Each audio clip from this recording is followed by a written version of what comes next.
Hey everybody, I'm your host Double M, and today I'm going to give you my best bets for UFC 289. I haven't done a best bets video in a little bit, so I feel like this card with the UFC returning to Canada with a pretty decent card, even though I feel like the only fight that people are really talking about is the co-main event between Oliveira and Dariush. There's a lot of good betting spots on this card, and I'm going to walk you through my favorite spots for each fight and how I think they should play out. And even if I think the fights are close, I'll give you the best angle to attack each fight from. So we're going to kick it off with the first pick. Alright, and first up, to nobody's surprise, is the former CFFC champion and Blake Bilder. I think Blake Bilder is one of my most confident plays on the card, and that's why he's up first in this video. But the thing is, I feel like although Blake Bilder is better than Kyle Nelson at every aspect of mixed martial arts, the striking, including the boxing and the kicking game, the grappling, he has a huge advantage, the top pressure, the submission games. I feel like if there's a finish in this fight, you more than likely would want to target Bilder and Bilder inside the distance, which is why I marked that as the second bet, or second best bet to play if you're on the side of Blake Bilder, because you're getting plus money at plus 125. But at the same time, in his first fight against Shane Young, he did tend to pick up the pace the longer the fight went, got some beautiful body lock takedowns controlled from the top position, but he has good boxing. I mean, the guy's a Brazilian Jiu-Jitsu black belt along with a Golden Gloves boxing champion, and I really think he has Kyle Nelson covered in every area that this fight could take place. On the feet, on the ground, against the cage, in the clinch, with the takedowns, with the wrestling, the top pressure, submission games, boxing combinations. He even has a very good lead high kick, and I think the lead hand and lead kicking game is the strongest from his opponent in Nelson. But I could see Nelson being durable enough to last inside the not inside the distance, but to last the entire 15 minutes, which is why I think the safest play, even though it's a hefty price tag, is to take Blake Bilder on the money line at a minus 240. I love Bilder. I like the inside the distance prop, but I don't love it. So I would say Blake Bilder on the money line, followed up by inside the distance if you're feeling like you want plus money, but I wouldn't recommend it as the best play. So give me Blake Bilder on the money line to defeat Kyle Nelson as the first play for UFC 289. My next most confident play is going to be Dan 50K Ige, and I expect him to score a 50K or $100,000 bonus in knocking out Nate Landwehr. Now, Nate Landwehr is durable. I mean, if you go back and look at the fight against David Onama, the guy was basically knocked out completely, but he found a way to survive, got dropped multiple times, got hit with a shot so hard it looked like he got hit by a sniper from across the room and dropped by David Onama, but he survived, was able to pour on the pressure later in the fight and really break David Onama, eventually winning the fight by decision. But David Onama compared to Dan Ige, I feel like Ige has Nate Landwehr covered. Yes, he's going to be at a volume disadvantage. Yes, if he really gets put on the back foot and can't land his combinations, then Landwehr could have a very, very solid success rate in this fight. But in my opinion, I think the lateral movement, I think the lead hand measures in the lead hand frame to set up the rear hooks, the lead hooks, the rear uppercuts, the straight right hands. I mean, you saw him knock out Gavin Tucker with a beautiful straight right hand about 10-15 seconds into round one.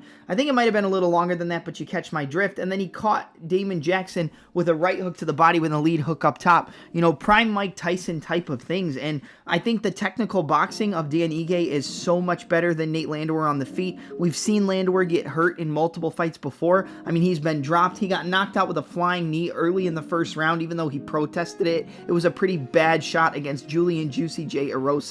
And I think Dan Ige has him covered. Yes, later in the fight, you can give the advantage to Nate Landwehr, but I don't see Landwehr being able to break a guy like Ige, who's one of the most durable and toughest guys in the division. So I like Dan Ige on the money line at a minus 255, even though it is a very high price tag. But I think my favorite play is Dan Ige by knockout at plus 165, because I think we've seen Nate Landwehr have durability issues. Yes, he is durable, but we've seen that chin get cracked before, and I think 50K puts one on the chin of Nate Landwehr and knocks him out. So at plus 165, that's going to be your most profitable bet for this fight. So I like Dan Ige by knockout, or Dan Ige on the money line.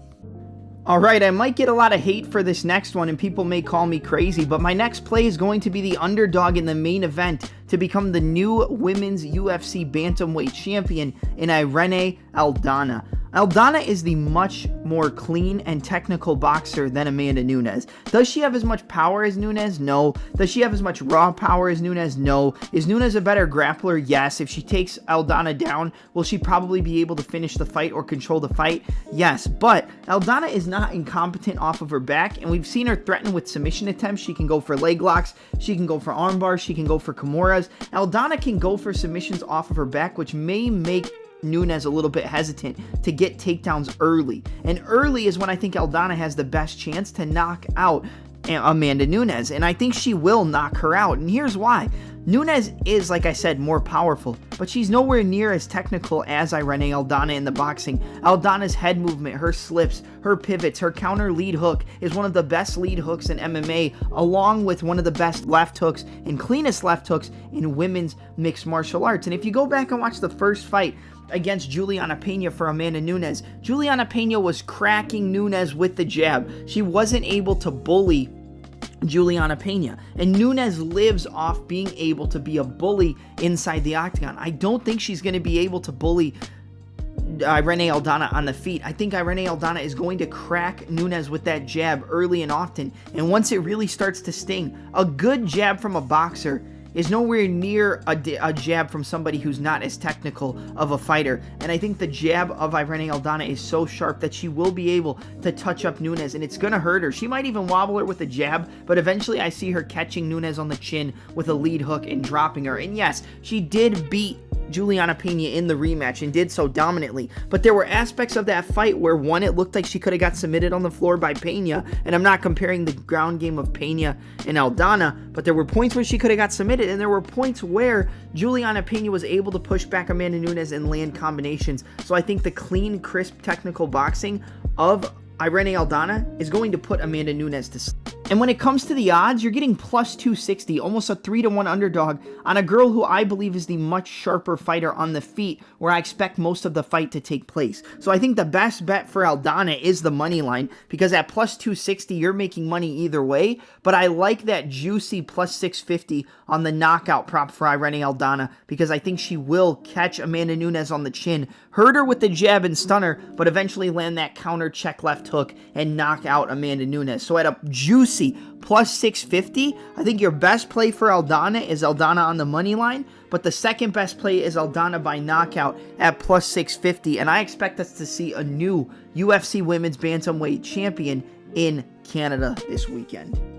Alright, up next is going to be a little bit of a risky one, but if you ain't willing to risk it for the biscuit, you ain't going to have money to buy your Triscuits, baby. So we're going to take Marc-Andre Barriault, but we're going to take Barriault at a very, very juicy in round 3 finish prop.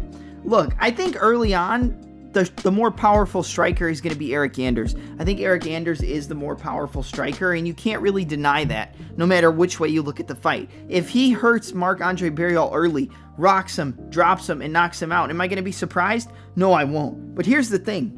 The longer the fight goes, his nickname is the Power Bar, and that Power Bar continues to build and build and build and build until later on in the fight, he's able to drown his opponents under good boxing combinations, vicious clinch work with elbows, knees, uppercuts. His dirty boxing inside the clinch is vicious, and you saw that in that second round finish against Julian Marquez. And I think that Eric Anders is durable. He is a veteran, even though he hasn't had the most success in the UFC, but if he can't land that power on Barriault early, I expect him to get tired towards the midpoint of the second round. But I think he's durable enough to last into the final round of the fight, and that's where I think Barriault pours it on, hurts Eric Anders in the clinch, and the referee jumps in after a barrage of volume and vicious clinch work and stops the fight in favor of Barriault. Now, would I say Marc-Andre Barriault in round 3 at plus 1400 is the smartest play?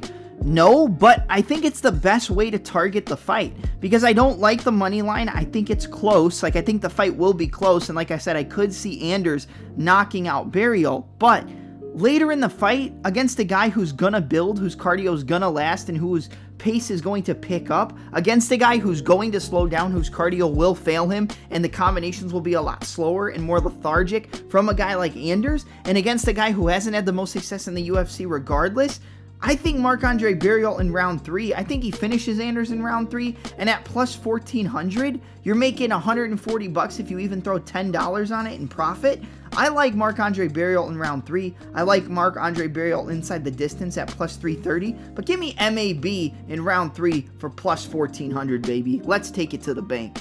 And my final play for the card is going to be the underdog in the former lightweight champion, the former champion who had a name at plus 120 in Charles Dobronx Oliveira.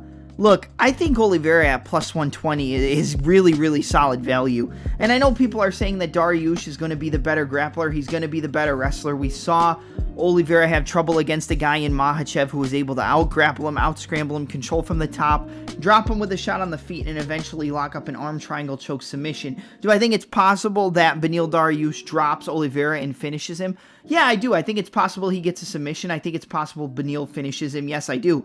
But I also think that you really have to take into consideration the level of competition comparison between Oliveira and Beneil Dariush. I think it's not even a question that Oliveira has faced the better competition with wins over the likes of Poirier, Justin Gaethje. I mean, you name it. Like, if Dariush fought Dustin Poirier, do I think he could beat him? I do, but I think Poirier would finish him.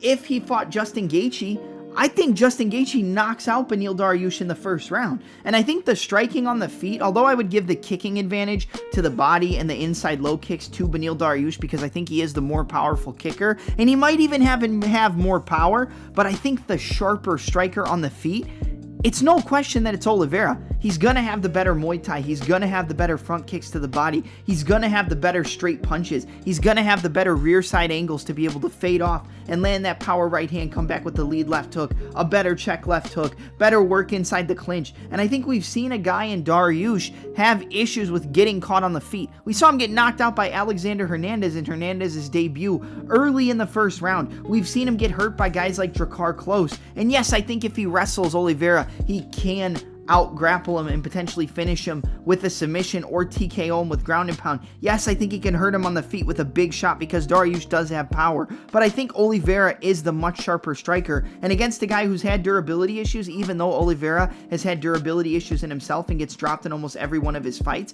I still think that Oliveira is better than Dariush, and I think the sharper, more technical fighter on the feet is Oliveira, and he has amazing jiu-jitsu to fall back on, so if he hurts Dariush on the feet, he can drop him and get a club and sub. He can just knock him out. He can TKO him on the feet, and I think the better overall fighter in terms of all aspects of mixed martial arts might be Beneil Dariush, but I think Oliveira is going to find that chin and knock out Beneil Dariush. So at plus money, at plus 120 for a former champion who's just coming off of a loss against one of the best lightweights in the world in Makhachev, give me that all day. So I like Oliveira on the money line at plus 120, and I like Oliveira inside the distance at plus 200. It's all day with that, baby. It's all day with that.